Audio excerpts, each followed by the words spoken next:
अगर मैं आपसे ज़रा ये समझना चाहता हूँ, मुझे ये समझाइएगा कि पाकिस्तान को ये जो इस वक्त हमारे दहशतगर्दी का जो इशू हमारे सामने, जिसमें इंडिया की इन्वॉल्वमेंट, इंडिया के फुटप्रिंट्स हमें दिखाई देते हैं, मैं ज़रा आपसे ये समझना चाहता हूँ कि आपके ख्याल में इसका काउंटर, ज़ाहिर एक तो ऑपरेशंस हो रहे हैं अपनी जगह पर, लेकिन क्या डिप्लोमेटिक फ्रंट पे ज़्यादा इसको हम इंडिया के अगेंस्ट यूज़ कर सकते हैं कि इंडिया इस लेवल की टेररिज्म हमारे खिलाफ करे ताकि दुनिया सेंसिटाइज हो?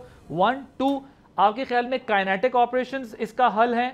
क्योंकि इंडिया ने एक एग्जाम्पल तो सेट कर दी ना पहलगाम के बाद के हमला वहाँ हुआ, उनके इंटरनल मैटर था वो, उनके ज़ेरे असर कश्मीर के अंदर था, ऑक्यूपाइड कश्मीर के अंदर था, लेकिन उन्होंने अटैक पाकिस्तान पे कर दिया।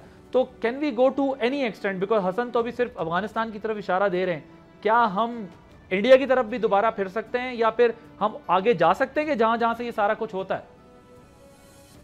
देखिए, पहली बात तो ये कि जो डिप्लोमेटिक फ्रंट है उस पे मुझे लगता है कि पाकिस्तान की पोजीशन इस वक्त बहुत ज़्यादा मुस्तहकम है।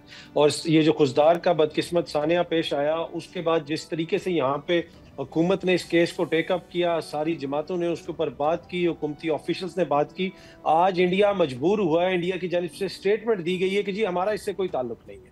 और आपने देख लिया कि पहलगाम के बाद भी सफारती महाज के ऊपर पाकिस्तान जो है वो इंडिया से काफ़ी ज़्यादा आगे नजर आया। तो मेरे ख्याल में दुनिया को बताने की ज़रूरत है, दुनिया को दिखाने की ज़रूरत है कि भारत क्या कर रहा है। और आप देख लें जिस तरीके से खुजदार में वाकया पेश आया बलोचिस्तान में, इस साल जनवरी के महीने से अभी तक तकरीबन 365 से ज्यादा इस तरह के दहशतगर्दी के वाकयात पेश आ चुके हैं, 365 से ज्यादा।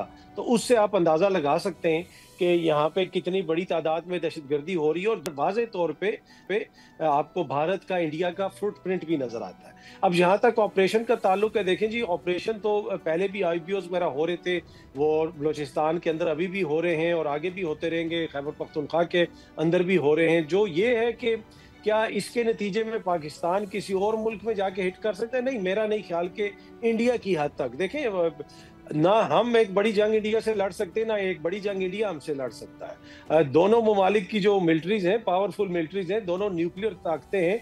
और जो ट्रंप भी बार बार बात करते हैं, जिसकी मोदी को बहुत ज्यादा तकलीफ होती है, ट्रंप ने क्यों कहा? ट्रंप ने कहा कि मुझे खदशा था कि खुदा न खास्ता कहीं जोरी जंग ना लग जाए। तो ये इतना कोई खाला जी का घर नहीं कि इंडिया इधर आके हम पे हमला कर दे तो हम आगे से कुछ नहीं करेंगे।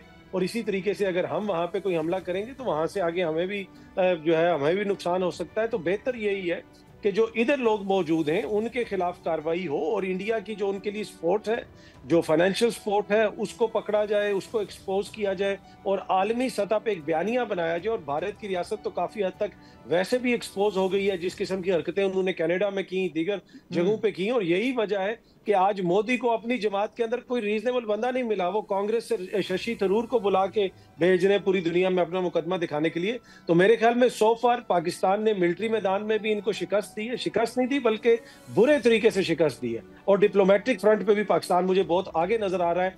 इस डिप्लोमेटिक फ्रंट के ऊपर हमें मजीद अपनी जो रफ्तार है उसको जारी भी रखना पड़ेगा और तेज भी करना पड़ेगा। सब्सक्राइब करें और बेल दबाएं ताकि कोई खबर रह न जाए।